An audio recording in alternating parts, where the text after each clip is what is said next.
Good evening, everyone. This is Manor Kumar, Assistant Professor of English, Government College, Devghat. Today, we are going to study about the poem Frost at Midnight, composed by S.T. Coleridge.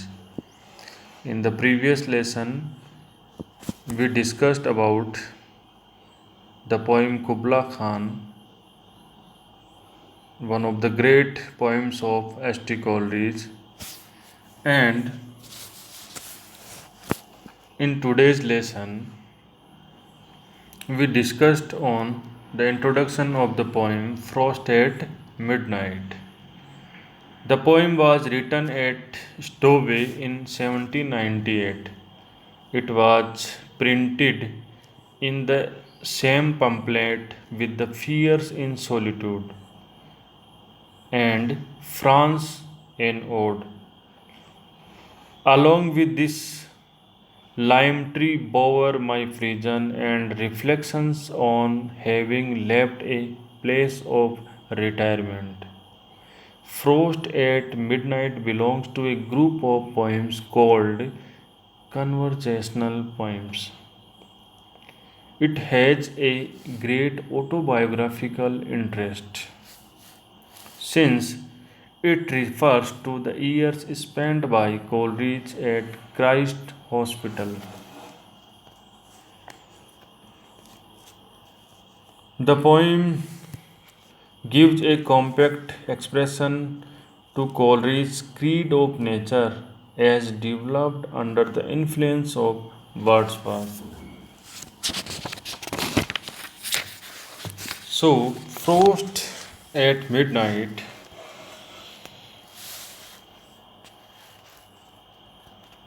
presents the abstruser music of Coleridge on a frosty night spent alone by his fireside.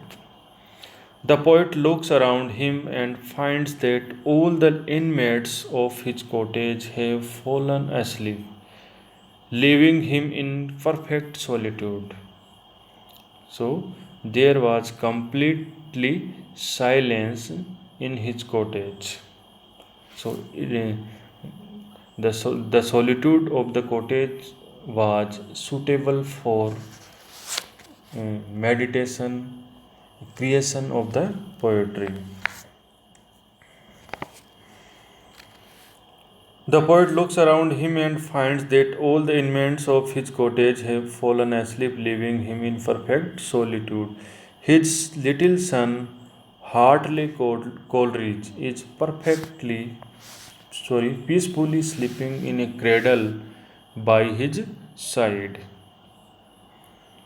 Complete silence prevailing all around him suddenly becomes a little oppressive, for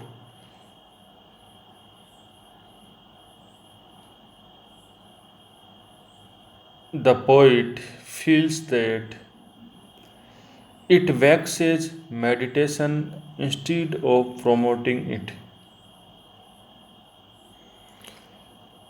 For a while, the poet's mind leaves his cottage and flies around in the world at large to discover that the sea, hill, and wood are all steeped in silence.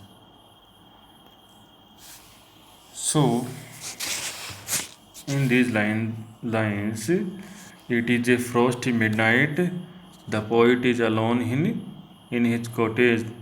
There is extreme silence. No wind is blowing. The poet feels in the fluttering films in the companion in the solitude.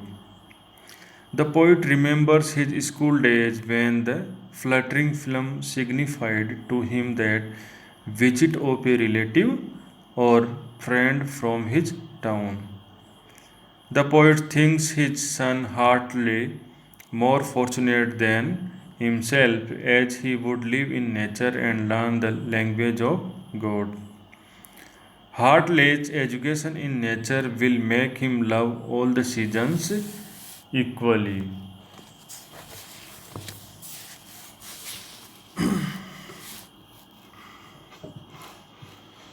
So there was complete silence in the cottage of the poet. Only a small film is fluttering on the grate. This film is the only other wakeful thing there, and the poet feels that a bond of sympathy exists between the two, film and the poet. The poet now gets into a reminiscent mood. The sight of the fluttering film's deck takes him back to his school days spent in the Christ Hospital. He remembers that at school, whenever he saw this fluttering film on the grate, he believed that he would have a visitor the next day when he see the fluttering film on the grate. Next day at school, he would pretend to be reading carefully, but he would all the time be expecting a townsman, a relative, or a friend, or his beloved sister with whom he had been playing in his childhood.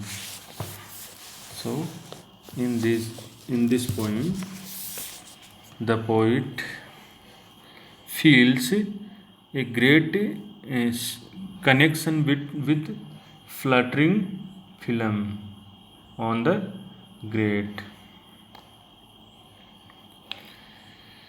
The next passage is addressed to the poet's son Hartley Coleridge, now peacefully sleeping in the cradle.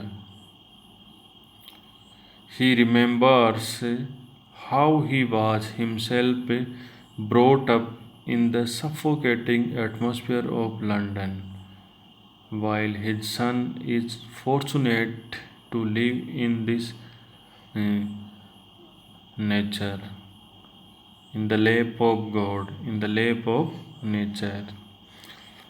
His son will be brought up in entirely different surrounding and will be given an entirely different knowledge. He will have the freedom of wandering about in the company of nature along the lakes and the sandy shores or under the clouds as immense as the lakes and the sandy shore. He will grow up under the influence of nature. God acting through the medium of nature, will himself mold the character of his son. God will himself mold the character of his son and develop in him a keen desire to submit himself to the moral and educative influence of nature. So, in these lines were obviously written under the influence of Wordsworth. Hmm.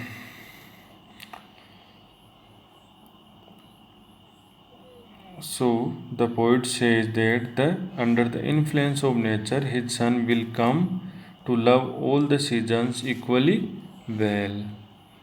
So here the poet tells us that his son is more fortunate than the poet himself because the poet was brought up in the suffocating atmosphere of London or urban life, while his son will be brought up in countryside in the lap of nature, uh, and he will wander in in the lap of nature.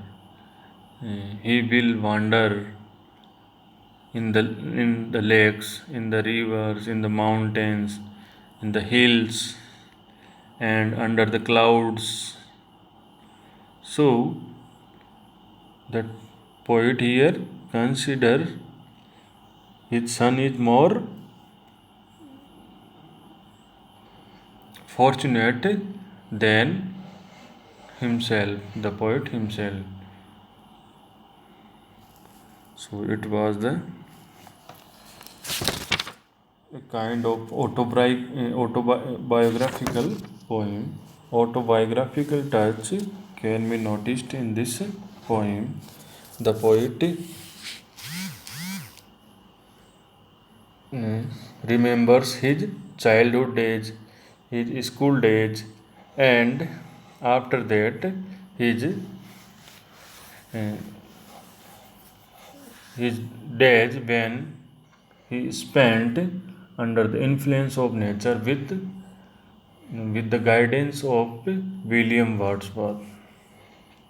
Thank you for today. About the text of the poem we will discuss on our next lesson. Thank you for today.